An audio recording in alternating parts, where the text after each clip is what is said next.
bears got wrecked. So we'll discuss initial pumps, right? I guess from this pump right here. Do you guys remember on this pump, people didn't really want to buy this consolidation, and this was during last stream, and because they don't want to buy when it went up like this, right? They just want to buy the good dip. A lot of people just want to buy the perfect dip, right? And when the perfect dip comes, they don't buy. But they wanted this setup, right? Clean support resistance flip. But when we're really bullish, we don't get these type of dips. And that's why I was mentioning it on stream. Like the last stream we discussed, maybe I could look at my old chart, but I even remember that we talked about this area here. Like I mentioned, like this area and this consolidation zone.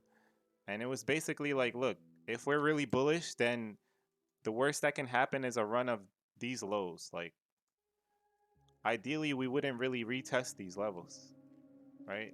Because, you know, you want to buy in this area. And a lot of people waited on 46, all got front ran. So like, that's that. And we broke out a few retests, and at 50K, a lot going on at 50K. Like people shorted heavy in this area. And we'll have to look at the data because I didn't really look, but there was heavy shorts in this area here, even going up to 50K. So all trap shorts right now if they didn't close, and a lot of people got wrecked.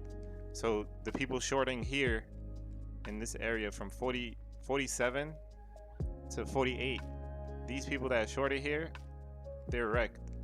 All right, let's see if we could see them, because I remember seeing a lot of people offside on this move. They did not believe the pump. They disrespected the pump. Even looking at Bybit numbers, like you see the short buildup here, right? Refusing to close shorts. And then when, you know, not even on a dip, right? So I want you guys to pay attention to this right here.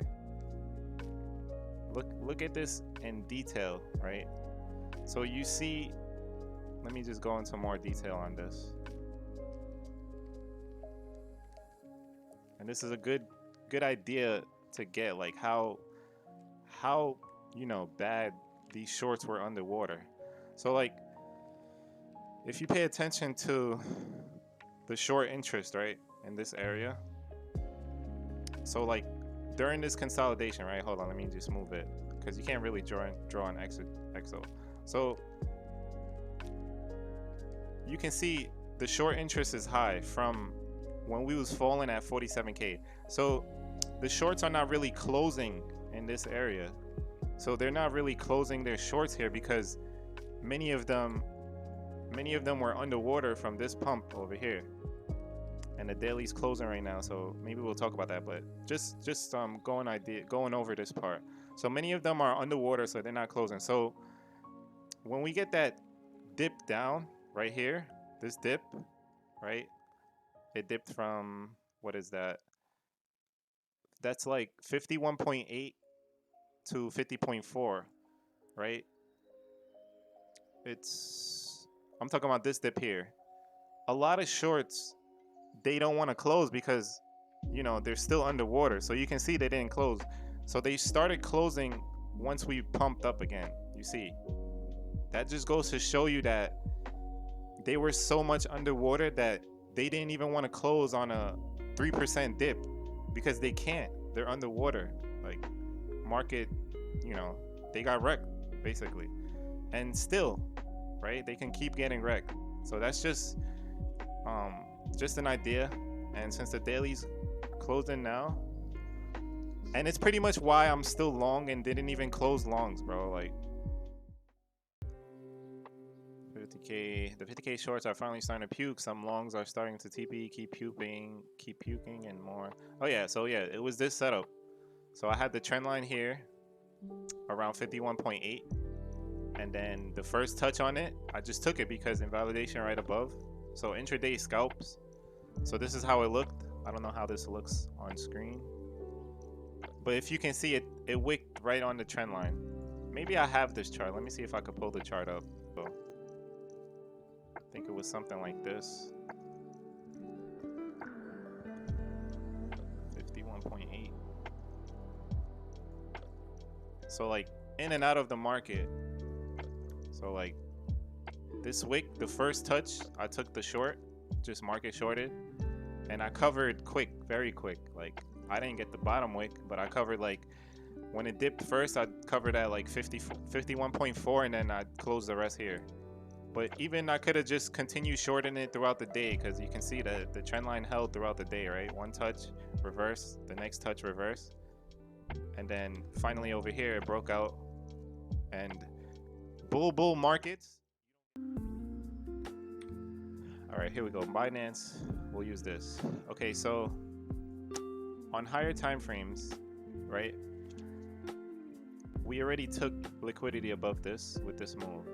So one area we can just mark right off the bat would be this, right?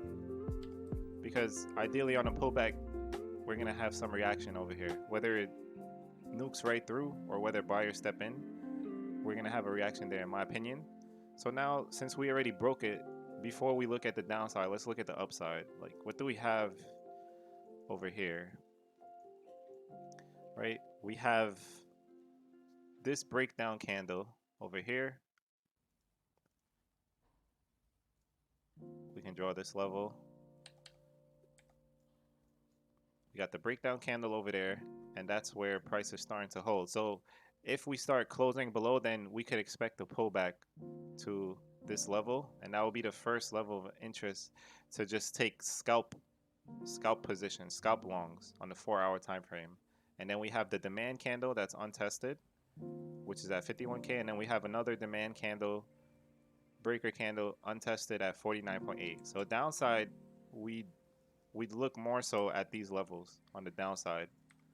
So areas of interest will be the first untested, and then we have this one here. So intraday areas of interest right there.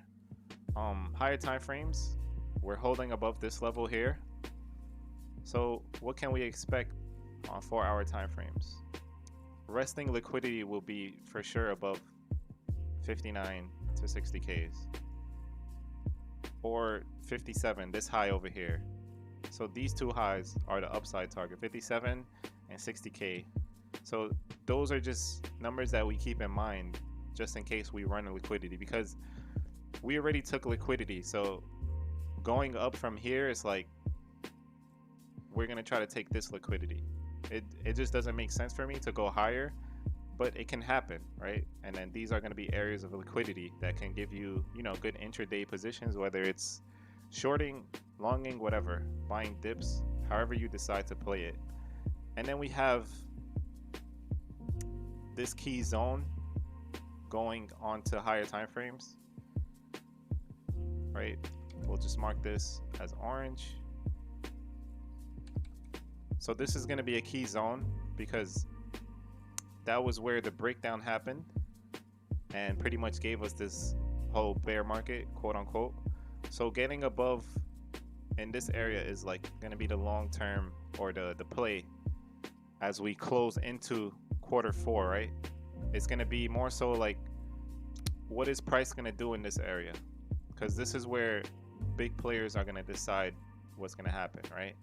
Because if we do break above this zone, then this top right here, 65, it's not going to hold because there's no real structure.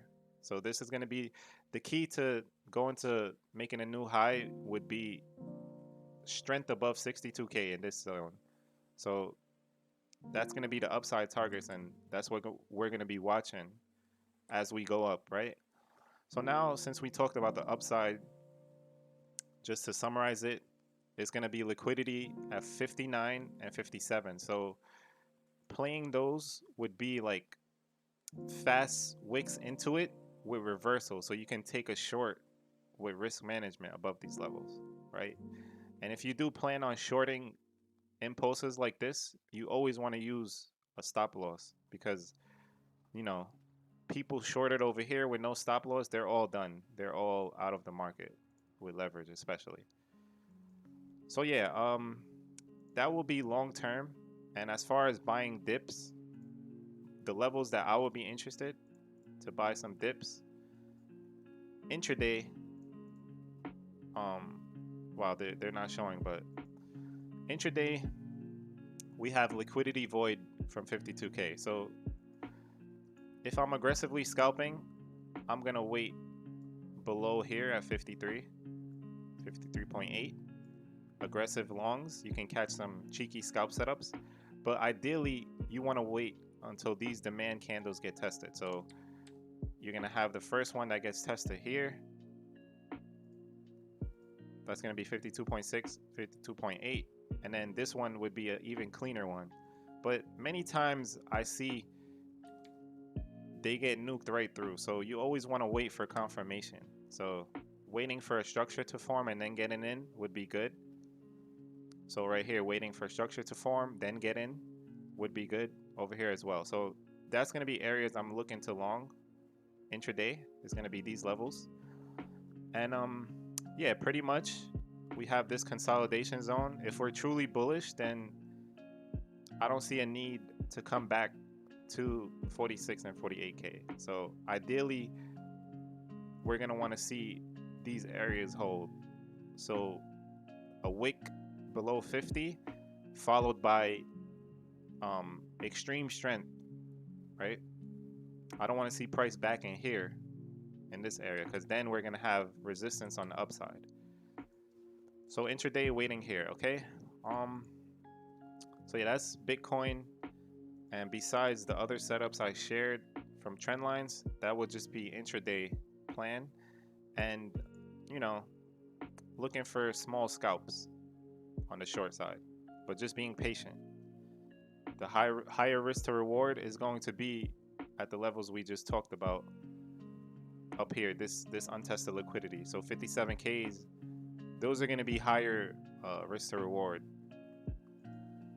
So that's Bitcoin.